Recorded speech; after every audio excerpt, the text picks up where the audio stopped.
down, sit. All right, let's jump into football for this week.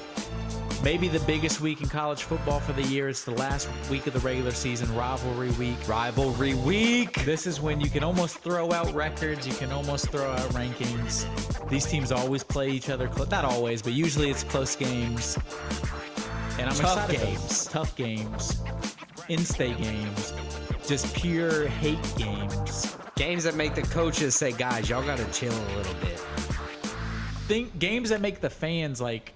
There's a chance like giant fights in these games. Kind of like Brazil-Argentina we just watched. Man, that Big guy got rivalry beat. like that. But the first game we're going to take a look Longest at... nightstick I've ever seen. So I think... Right? So I think... Dude swinging a sword made out of just metal. There's no UFC this coming week. It was wild. Sorry. No UFC this coming week, so we're going to do a couple more, 3 more football games each in college and pro, so a total of 8 each. 16 games, 1 week, winner take all. So the first game we're going to look at, we're going to start with college. It's going to be Thursday night, Thanksgiving night, the Egg Bowl. The Ole Miss Rebels coming in ranked 12, taking on the 5 and 6 arch rival Mississippi State Bulldogs. This is definitely one of those games where you can throw out the records. These teams play each other close pretty much every year, and they really do not like each other. Yeah, look, Mississippi State won the last time out, 24-22. Both teams are off victories. I think the motivations are very, very high for both teams right now. Like you said, it's a Egg Bowl, high-level rivalry. This is a chance for Ole Miss to get 10 regular season wins for the first time in a long time. Is that Lane Kiffin, the head coach? Lane Kiffin, the head coach. I'm learning. He's always looking to jump. That's one thing about him. What do you mean? Always looking like physically? Every big time job that's going to open from here on out, he's going to be like the name they throw out there is Lane Kiffin in the running. He became a pretty big media personality this season, right? He's always been. He was like the youngest in it. He was the Raiders head coach like 10 years ago. Right, He was 35. So I actually looked that up today. He had like 6 total wins in 2 years or something like that. Yeah, it was like he Pretty definitely. Bad. They just he was too young to do it. And their team he was probably walking into a bad team already that he was trying to rebuild. But outside of that, he has Ole Miss for stout offense. I mean, a great offense. They're 12 ranked nationally. I mean, their only recent loss is just getting drum rolled by Georgia a couple weeks ago, which I understand. It's understandable, right? At Georgia, I still think Ole Miss wins. We have a 450 money line, minus 450 money line. Mississippi State needs this to get to a bowl game, so if they lose, they're out of a bowl. I mean, 5 and 6. Do teams get bowl games at losing records? No, you have to have 6 records? wins to get a bowl game. That low? 6 and 6 is the minimum. Oof. A 6 and 6 SEC team would 100% get a bowl game. If my favorite college team was 6 and 6, I wouldn't want to go to their bowl game. That would be disappointing. It depends what kind of program you are. Maybe. Anyway, Mississippi Ole Miss Rebels favored by 11.5, over at 55.5. What do you think is going to happen for this one? You know, the game's at Mississippi State, so I think it's gonna be a close game. I don't know if I found it at 10.5. I don't know if I'm taking Ole Miss at 10.5, but I think Ole Miss gets the win. They get their 10th victory of the year. I agree. I think the Rebels are gonna win. I don't know I was gonna come in here with some hot takes and everything, but I did not think about rivalry week being as contested because I am traditionally not as well versed in college football, so I'm going to just stave off of sounding like a jackass here, and I'm just going to pick the Rebels and move forward. All right, so the next game we're going to look at, not necessarily a rivalry game, but it's a huge game in terms of conference play. It's the 8-3, 7-0 in the American Conference, Texas, UTSA, University of Texas San Antonio, taking on the 23rd ranked Tulane Green Wave, who come in 10-1, 7-0 in the American as well. This is a game winner goes to the American Conference Championship game. Tulane has a chance to move to 11-1. They went to the, I believe it was the Cotton Bowl last year. They got to a Big Six. They have a chance to do it again this year. This is a huge game. 2 teams that are winning a lot right now. Yeah, and 2 teams that are really have no business being in the top 25. Like Tulane, they never hold a candle to Georgia, right? Last year they were top 15 team last year, and they beat USC in the bowl game. This is the Is this second like year kind in of a row. like a UL type situation where they're just going to keep popping up in the rankings every so often, and they're better than we think, or at They're least better than I than the think. Raging Cajuns have ever been. Really? The Okay. past 2 years. Awesome. Tulane is a legit team. UTSA is as well. I think this is going to be a very close game. I think the game's in New Orleans, and I think that's going to be the deciding factor. I got the Green Wave winning. So I have a couple questions before I make my final determination. So Green Wave's defense is, based on the stats, are only allowing 18.55 points per game, so just under 19 points a game. They've really been playing well lately. Especially on defense. But do you think Michael Pratt is going to handle the ball better? He threw 2 interceptions last week. He's a veteran guy. He's a senior. I think he hasn't been playing his best, but I think he's a guy that's with the experience is going to live up to the moment and step his game up, being that this is a And big that would game. be a home game for Tulane, It correct? is in New Orleans, yes. Okay, so with all of that information, I'm also going to pick Tulane. I'm going to double down. I know I told you before I was going with Tulane, but I wanted to confirm that, and yes, I definitely am going with Tulane now. So we both got Tulane. Now let's move on to the next game that's also on Friday. Is that Oregon? This is the Civil War. This is Oregon, Yeah. Oregon State. The last time they're scheduled to meet each other because Oregon is leaving the Pac-12 to join the Big Ten. Do you think So they're it going to adds schedule that again in the future? These two teams have had like 50 or something. over 50? But they would try. You would think yes, but because of the school politics and the way the conference scheduling works, not necessarily. Texas A&M haven't played since 2012 because of Oh, that. damn. That's crazy. So for this one, So this is going to be a rivalry game that has a little bit extra juice to it. It's always a close game. There's going to be a little bit extra juice to it. The why is game's that? because it might be the last time they're playing Oh, that's for a why. long Okay, time. yeah, yeah. There's no scheduled rematch. Sorry, I thought there was another thing on top. But So they they are go playing in- for the Platypus Trophy. I found that out. Platypus, it is Duck and Beavers. That's kind of like a mix between the two. That's why they call it Platypus. Yeah, I read that one has the platypus has the beak. beaver tail, but with a duck bill. So that's neat. So this game is in Autzen Stadium. It's at Oregon. The Oregon Ducks 10-1, 7-1. They're a team. If they win, I think they're already going to the Pac-12 championship. But they have a chance. They win this game, then they beat Washington in the Pac-12 championship. They're pretty much guaranteed a playoff spot. And they're taking on the Oregon State Beavers, 8-3, 5-3 in the conference. They've had a good year. It's got to be hard to go play the Ducks at home, though.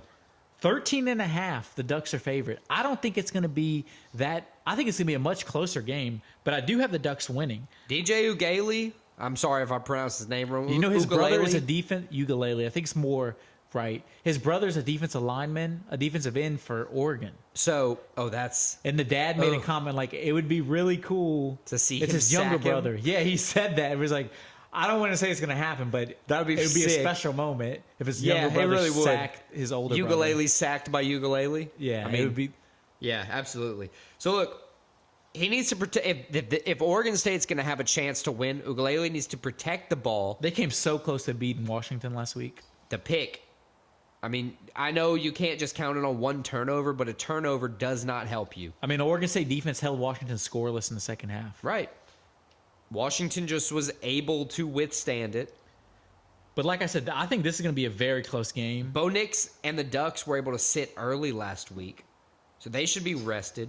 But that's not necessarily a good thing. I It's think the not always Ducks a are good going to thing. win.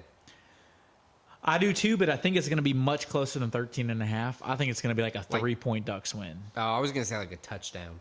Probably like not a last second score, but a score with like a minute left. I'm thinking like 41-38. Okay, yeah, fair A enough. little high scoring. Because Oregon State's going to need to score some points to keep up with Oregon. So what's the next one we got? We got the Buckeyes versus Michigan. The game. Maybe the best game of the entire college football regular season. Two unbeaten teams coming in, Number both two 11-0. Number 2 versus number 3. Biggest rivalry in college football. Very close on the odds. There's a cheating scandal going on with Michigan. The winner of free this Harbaugh. That's Harbaugh right. is suspended, correct? Yeah. Oh God. The Took my winner of shot. this goes to the Big 10 championship game. The loser does not. The winner, I mean, one of these two teams are definitely going to the playoffs. High level talent too. If it's a close game, both these teams might end up going to the playoffs out of the top 4 teams. This is just the game of the year. Is this one of the ones that Alabama has implications with? That like can get them into the playoffs? Well, they just need Alabama. They need needs, a shit show. No, not really. No? all It's they need possible? is one of these teams is going to drop down. Obviously, yeah. Because They they have need to lose. Oregon probably to beat Washington, and if Alabama goes in, wins against Auburn, and then wins against Georgia, the SEC title game, they're going to be in the playoff. Okay. Well, it's a lot. Honestly, if Alabama, no matter what, if they win, They have a chance. they win, they're going. The SEC champ is going to the playoff. Okay. Fair enough. No doubt. But anyway, this is a huge game. At Michigan, 3.5-point favorites. Michigan's won the last 2 games after I think Ohio State won 8 or 9 in a row. Listen, Michigan is favored for the first time since 2018. This is what I looked up today. But Ohio State won that game 62-39. Yeah, So last time Michigan was favored, Ohio State beat the shit out of them. R.I.P. Dwayne Haskins. He threw like 6 touchdowns in that game. R.I.P. And Dwayne Haskins. He's like 6 touchdowns, like 400 yards. He That's crazy. destroyed Michigan. So, like, and we have a think- whole bunch of talent in this game, too. We got Blake Corum. We got Marvin Harrison Jr. Both going to come out. 2 separate teams. Going to just be, stunning on either side. But 2 different total mentalities. Michigan is a run it down your throat. They're going to run Right. the ball on you. Ohio State's electric offense. Electric offense. They got 3 great receivers. Both led top by- 10 defenses. Both top 10 defenses. I think Ohio State, Michigan they've won their 2 games without Harbaugh, but they haven't looked as good as they had been. And I think that's in a game like this. I think saying this is for you, coach, is a bad look. I think in a game like this is when we're going to see why they need Harbaugh on the sideline. It's going to hurt them. I got Ohio State going into Michigan, going into the big house.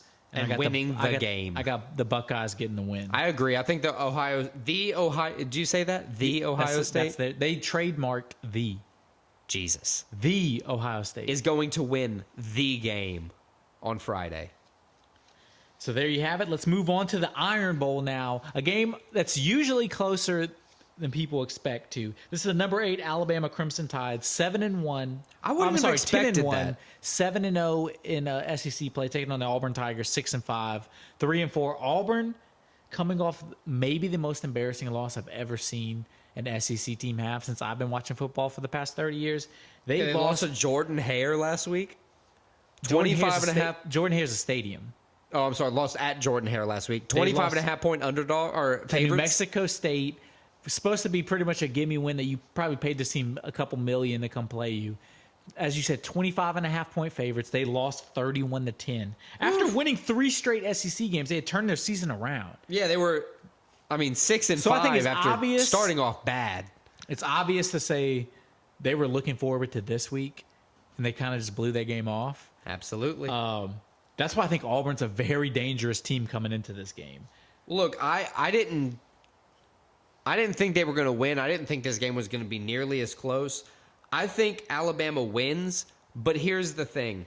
I guess to your point, I think with the spread being as high as it is and how 14 I dominant. saw it at 14.5. Yeah, that's what I have it as. 14.5, over under 49. So I think it's 14.5. I got Alabama winning by 14, so I don't think they cover. That's fair. Yeah, give them plus 14. I think it's like 34. Auburn plus 14. 34-20 or something like that. Right, Which just is not because as close. Yeah.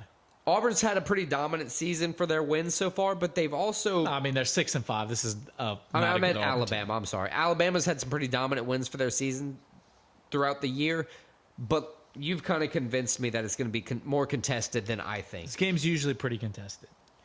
All right, so the next one's going to be the Texas A&M Aggies taking on at home, final game of the regular season, the LSU Tigers. And the Heisman, officially this week, the Heisman favorite.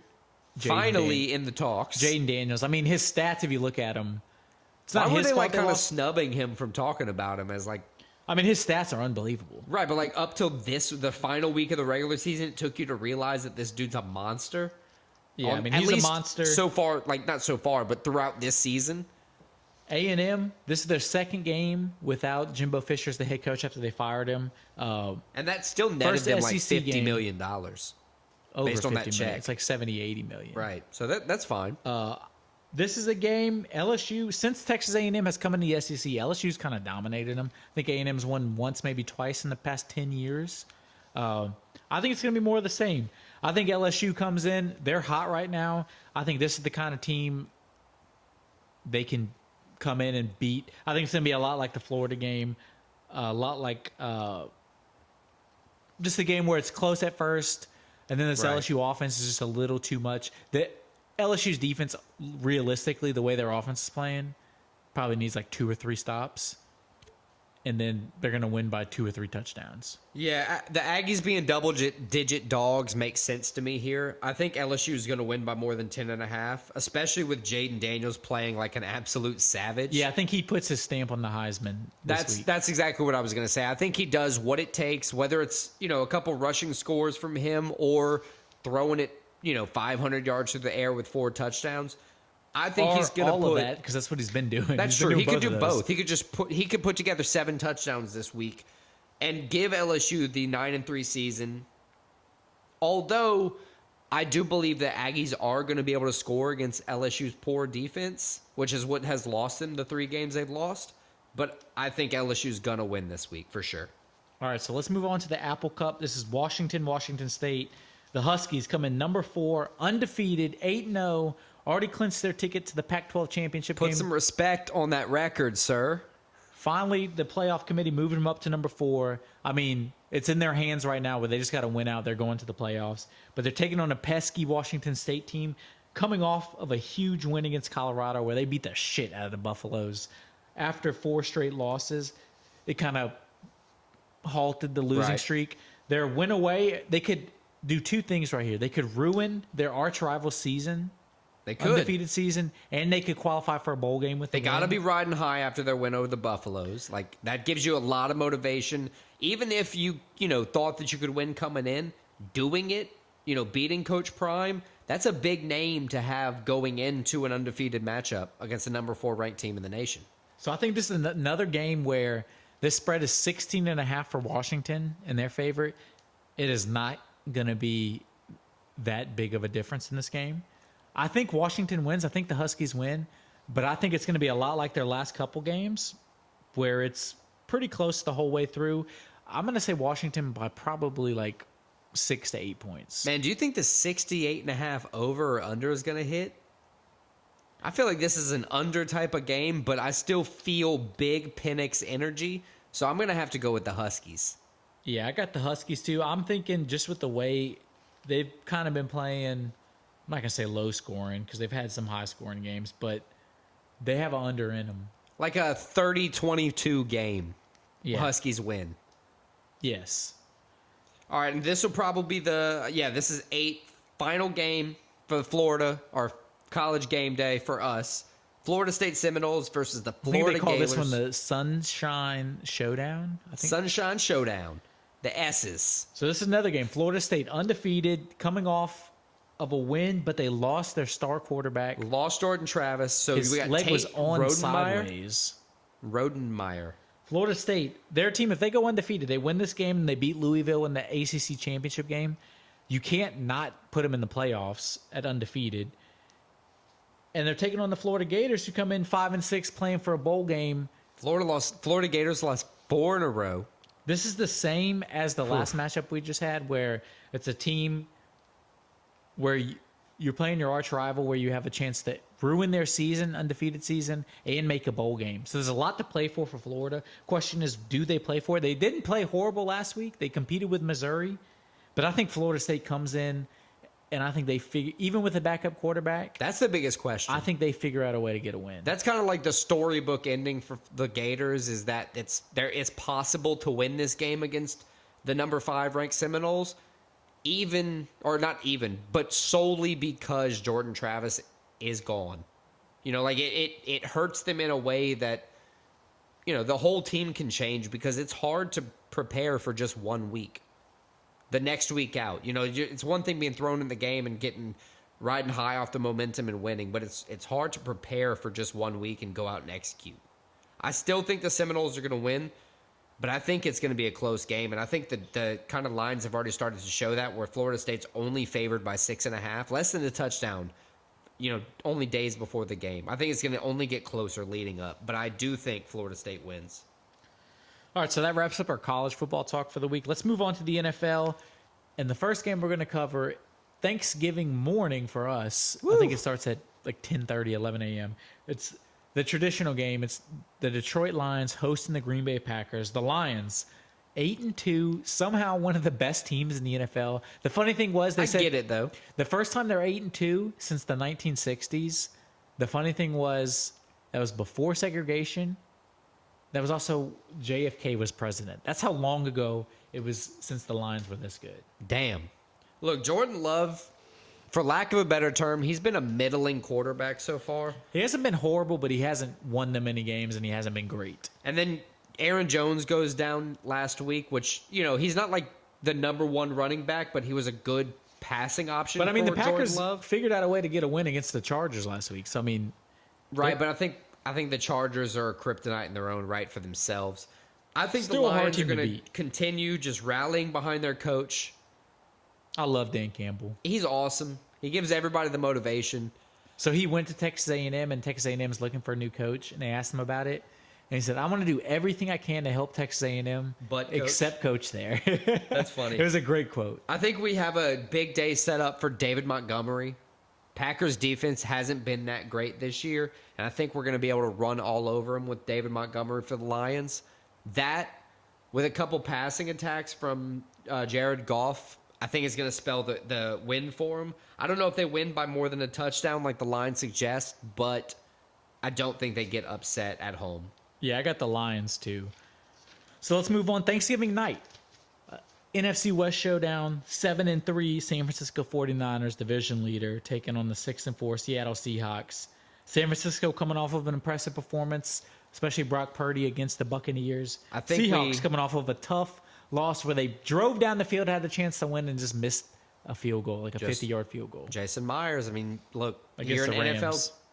NFL kicker, but you can't. You got to make make a 50. I know it's 55. It's a long one, but like You got to make it. you got to make that. You Your gotta team make it. drove you into They position. gave it to you. They didn't give it to you, but they put it in your corner and Like, you missed it. Yeah. Look, the 49ers, I think they're gonna come out with the most dynamic offense in the NFL. They've shown that through. I mean, and Brock through. Purdy looked amazing. Back to last season form.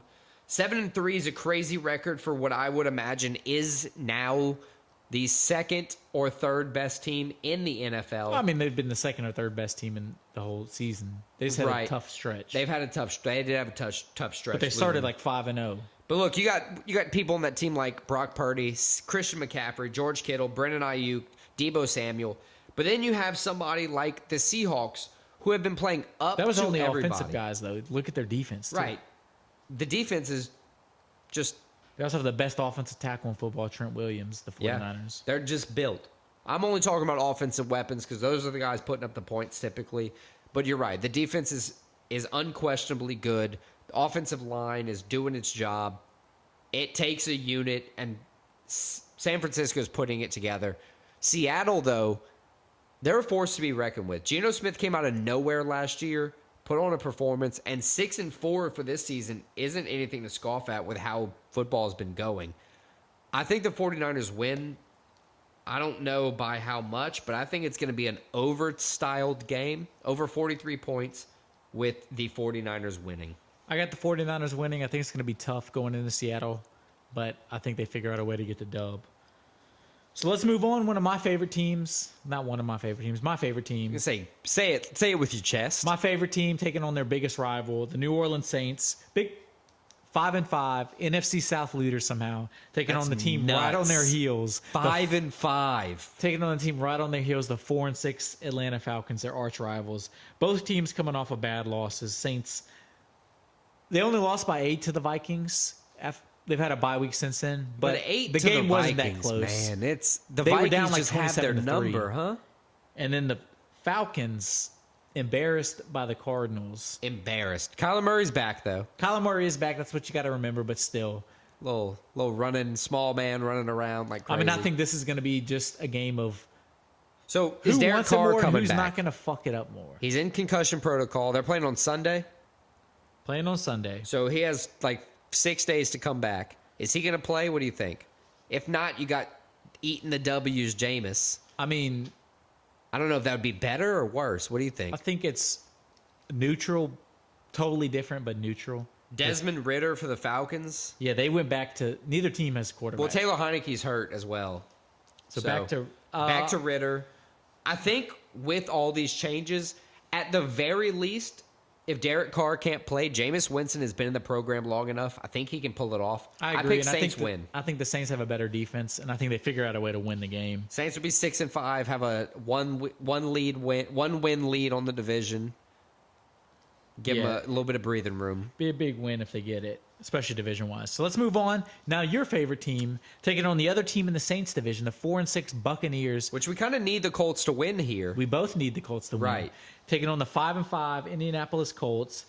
Colts coming off of maybe the ugliest NFL game I've ever watched. They went to Germany and beat the Patriots 10-6. Somehow still as bad as Mac Jones played.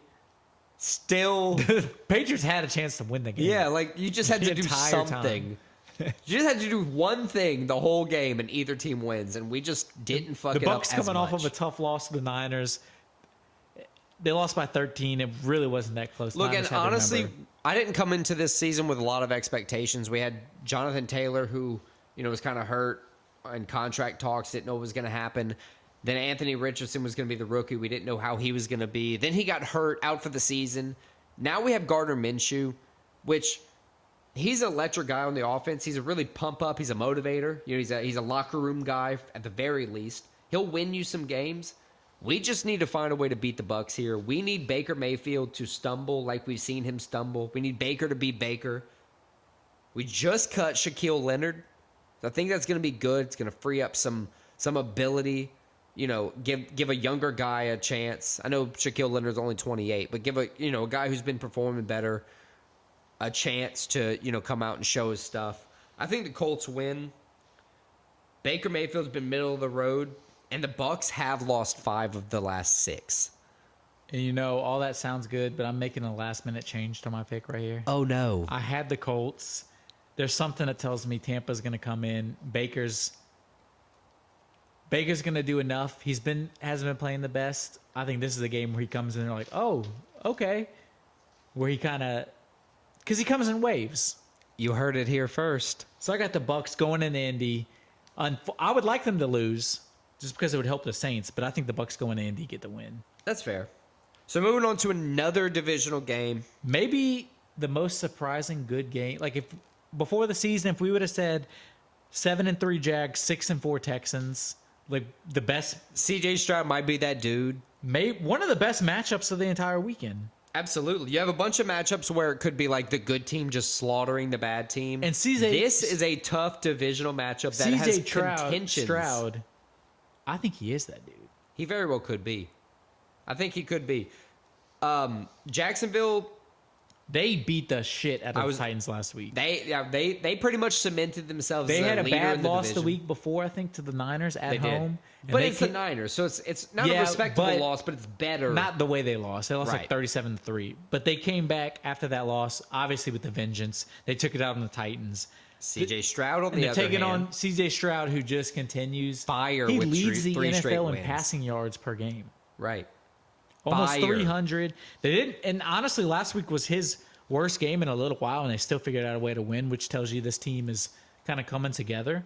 My hook here, I think Trevor Lawrence is going to be a little bit more crafty. He was crafty in college. He's been crafty so far in the NFL, and I think the experience from him is going to cause him to kind of vibe with the odds and win. I agree. I think it's going to be a game where both quarterbacks play pretty well and kind of showcase themselves. But I agree with you. I think the experience, just being as a starter a little bit in the NFL, a little longer than CJ Stroud.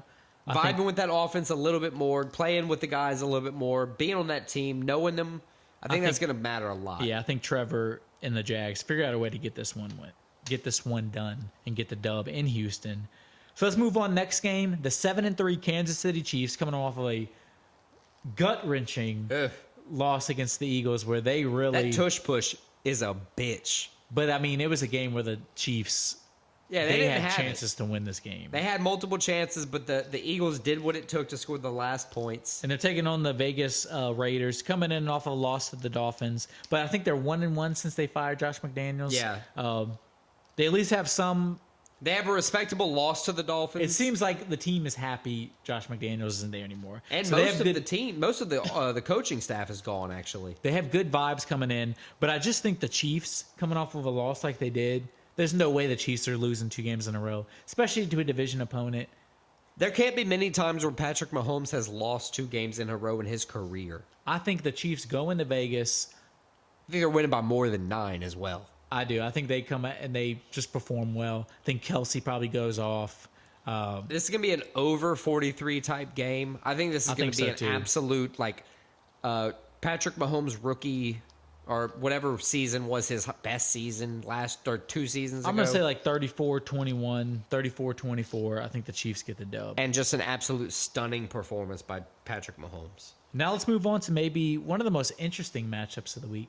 Coming into the season, we said the Jags-Texans. Nobody thought that would be a good game. Beginning of the season, Eagles versus the Bills in Week 12 of the NFL. You'd say that was like a Super Bowl matchup. And the Bills have been shit. Bills have not been playing well, 6-5, but their first game since they fired their offensive coordinator, they put up 32 points against a good Jets defense. So maybe they've kind of turned things around. They definitely have the talent. They're taking on the Eagles team coming off a huge win. Huge win over the Chiefs. In Kansas City. Eagles hosting the Bills. I think Buffalo has shown a lot of weakness in situations where the Eagles have shown the poise to win games. I agree with you, but I think the Bills, this is a game 6-5. They know they have to have. I think Josh Allen steps up. I think he has a monster game. And I think the Bills somehow, some way, get a win that they have to have in Philadelphia. Eagles riding high off of a huge win, maybe a little letdown. I think the Bills go and get the dub. In order for that to happen, Stephon Diggs needs to be involved. Agreed. Heavily in the offense. But you also cannot not target Gabe Davis. You have to at least attempt to spread the ball around. I understand the game plan gets away from you, but you can't not target some of your best receivers. I mean, they looked good last week. Bottom line, I think the Eagles are going to win. All that's true what you said. Josh Allen has to protect the ball, though. He absolutely does. You cannot. That's the key to them. You winning. cannot throw 11 picks in the NFL and expect to win more than 6 games. All right, so the last game we're going to cover, another big game, the Baltimore Ravens, right now sitting at the number 1 seed in the AFC at 8-3, traveling cross country to play in LA against the Chargers, the 4-6 Chargers. The Baltimore Ravens are the quietest, best team in the NFL. Their team, not a lot of people are talking about, and they can definitely hang with anybody, especially the way they play. Right. They've been playing great, fantastic on the ground, not even needing Lamar Jackson to throw the ball more than 225 yards a game. It's amazing. But then last week he unloads. You know, he goes off, throws 2-3 touchdowns, 285 yards or something like that. He does what he has to do, even in a game where he doesn't have to do it, showing them the dynamic range of that offense. And then the Chargers, what is it, like Chokesville, USA? Yeah, Chokesville, USA is a good way to put it. I think Justin Herbert and Tony Romo are the same fantasy quarterback. That's All it. this is true that you said, but I'm making a late switch to my pick. Again? I'm making another late switch. I think the Chargers at home. This is the kind of game. This is what Justin Herbert does. He plays like shit. The team plays. He doesn't play like shit, but the team doesn't win games. But then they do just enough to draw you back in to make you think they're a good team. I think the Chargers, especially considering they're playing at home, Baltimore's traveling cross country. The Chargers have it in them. We all know they have it in them. It's can they do it? I think this is one of the games where they show that flash in the pan, like, oh, this is what that team could be, and they get the dub. Okay, a couple stats to support your Chargers, mantra or whatever you want to call it right now. The Chargers are top 10 in the following categories: points per game, yards per game, passing yards per game, third down efficiency, and sacks. But they have the clutch level of, like, what? Desmond Ridder? I mean, that's unfair to Desmond Ridder. Why are you just throwing that dude under the bus? I don't know. Who do you want to say? Johnny Manziel? You said Tony Romo. Tony Romo? Can You're we just double naming down? guys that aren't good. That's not clutch. Okay, coach level of Tony Romo then. Yeah. There we go. Yeah, I picked the Ravens for sure.